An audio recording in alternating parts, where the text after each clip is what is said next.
Assalamualaikum warahmatullahi wabarakatuh. Nama saya Ida Mayasari. Saya dari SI2D.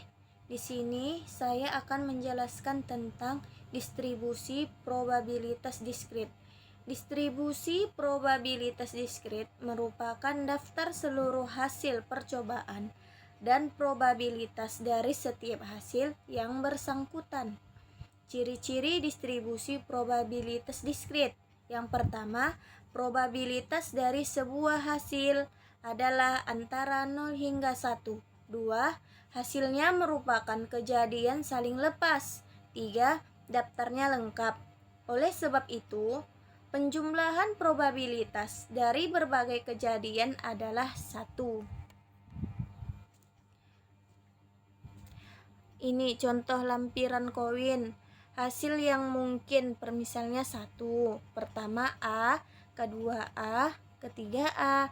Jumlah gambar yang muncul 0 dan seterusnya. Distribusi probabilitas munculnya gambar dari percobaan di atas adalah misalnya jumlah gambar X 0. Probabilitas hasil PX 1/8. 1/8 itu dibagi sama, jadi hasilnya 0,125. Dan yang kedua, jumlah gambar X 1. Probabilitas hasil PX-nya 3/8. 3/8 itu dibagi hasilnya 0,375. Begitu seterusnya, dan baru ditotalkan semua dapat 8/8. 8/8 itu 8 bagi 8 sama dengan 1 hasilnya. Pada eksperimen peluang, hasilnya muncul secara acak. Jadi seringkali hasil itu disebut dengan variabel acak. Secara formal, variabel acak atau random variable adalah suatu fungsi atas ruang sampel S yang menghubungkan setiap hasil yang mungkin pada S dengan suatu bilangan real. Misalnya, V atau X besar sama dengan X kecil, atau probabilitas saat variabel acak X bernilai X kecil. Variabel acak ada dua macam. Yang pertama, variabel acak diskrit. Variabel acak diskrit adalah variabel acak yang hanya dapat mengasumsikan nilai pasti yang terpisah secara jelas. Contohnya, yang pertama, jika terdapat 100 pekerja, maka perhitungan jumlah kehadiran pada hari Senin bisa jadi 0, 1, 2, 3, sampai 100. Maka jumlah kehadiran merupakan suatu variabel acak diskrit. Yang kedua, pada pelemparan dua dadu setimbang, penghitungan jumlah dari dua mata dadu setimbang bisa misalnya 2, 3, 4, sampai 12. Maka jumlah dua mata dadu setimbang merupakan suatu variabel acak diskrit. Yang ketiga, dari 43 mahasiswa yang mengambil mata kuliah statistika dan probabilitas, penghitungan jumlah mahasiswa yang memperoleh nilai A untuk mata kuliah tersebut bisa jadi 0, 1, 2, 3, sampai 43. Maka jumlah mahasiswa yang memperoleh nilai A merupakan suatu variabel acak diskrit. Yang kedua, variabel acak kontinu. Variabel acak kontinu adalah variabel acak yang mengasumsikan secara sejumlah nilai yang tak hingga dalam rentang yang diketahui. Contohnya yang pertama, berat setiap mahasiswa Universitas Bunda Mulia. Yang kedua, suhu di luar ruangan. Yang ketiga, jumlah uang yang diperoleh setiap pemain sepak bola yang jumlahnya lebih dari 750 orang. Distribusi probabilitas diskrit. Sebelumnya telah disebutkan bahwa variabel acak diskrit adalah variabel acak yang hanya dapat mengonsumsikan nilai yang terpisah secara jelas. Untuk suatu variabel acak diskrit X, didefinisikan suatu probability mass function atau VMF dari X, dinotasikan V atau A, yaitu V A sama dengan Vx sama dengan A, atau probabilitas saat variabel acak X bernilai A.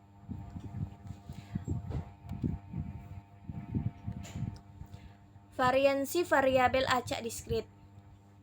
Sebagaimana yang tercatat, rata-rata berbobot merupakan suatu nilai yang digunakan untuk merangkum distribusi probabilitas diskrit.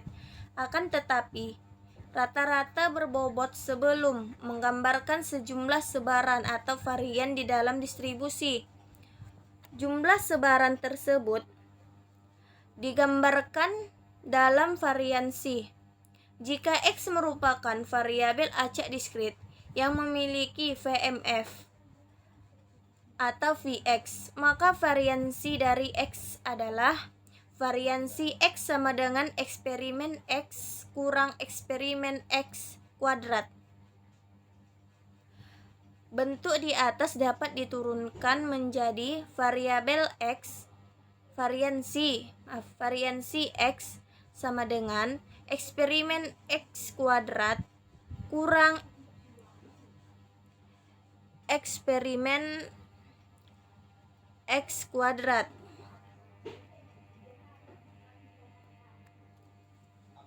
Beberapa distribusi probabilitas diskrit yang dapat dibahas antara lain: yang pertama, distribusi probabilitas binomial; yang kedua, distribusi probabilitas hipergeometrik; yang ketiga, distribusi probabilitas Poisson. Yang pertama, distribusi probabilitas binomial. Ciri-cirinya adalah yang pertama, hanya terdapat dua kemungkinan hasil yang ada percobaan dalam sebuah eksperimen. Contohnya, benar atau salah, angka atau gambar, berhasil atau gagal. Dan dua kemungkinan hasil tersebut merupakan kejadian saling lepas. Yang kedua, probabilitas keberhasilan dan kegagalan tetap sama antar percobaan. Yang ketiga, masing-masing percobaan adalah saling bebas dari percobaan lainnya.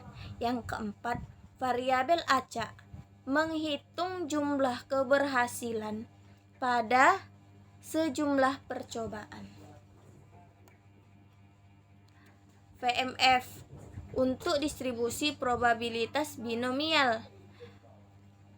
Vx sama dengan C kurang V kuadrat atau 1 kurang V N kurang X, dengan C melambangkan kombinasi, N melambangkan banyaknya percobaan, X melambangkan jumlah keberhasilan, P melambangkan probabilitas dari suatu keberhasilan pada tiap percobaan. Yang kedua, distribusi probabilitas hipergeometrik. Ciri-ciri distribusi probabilitas hipergeometrik adalah: yang pertama, hanya terdapat dua kemungkinan hasil percobaan dalam sebuah eksperimen. Contohnya, benar atau salah, angka atau gambar, berhasil atau gagal. Yang kedua, probabilitas keberhasilan tidaklah sama pada setiap percobaan. Yang ketiga, masing-masing percobaannya tidak saling bebas. Yang keempat, variabel acaknya adalah sejumlah keberhasilan pada sebuah percobaan. Yang kelima, digunakan ketika pengambilan sampel tanpa pengembalian dari populasi yang terbatas. VMF untuk distribusi probabilitas hipergeometrik. Dengan tabel yang di sini di atasnya, itu bisa dibaca dengan C melambangkan kombinasi, N melambangkan jumlah populasi, S melambangkan jumlah keberhasilan pada populasi, X melambangkan jumlah keberhasilan pada sampel, N melambangkan jumlah sampel atau percobaan. Yang terakhir, distribusi probabilitas Poisson.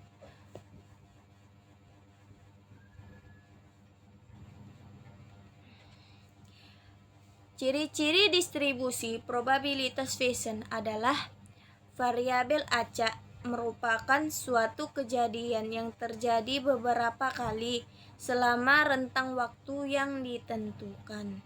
Yang kedua, probabilitas kejadian atau berhasil tersebut sebanding dengan ukuran rentang. Yang ketiga, distribusi ini membatasi distribusi probabilitas binomial saat N sangat besar dan P sangat kecil. VMF untuk distribusi probabilitas Poisson. Tabel yang di atas itu dapat dibaca dengan yang pertama, melambangkan nilai rata-rata dari kejadian atau berhasil pada suatu rentang. Yang kedua adalah konstanta 2,71828 dan seterusnya. Yang ketiga, melambangkan kejadian atau berhasil.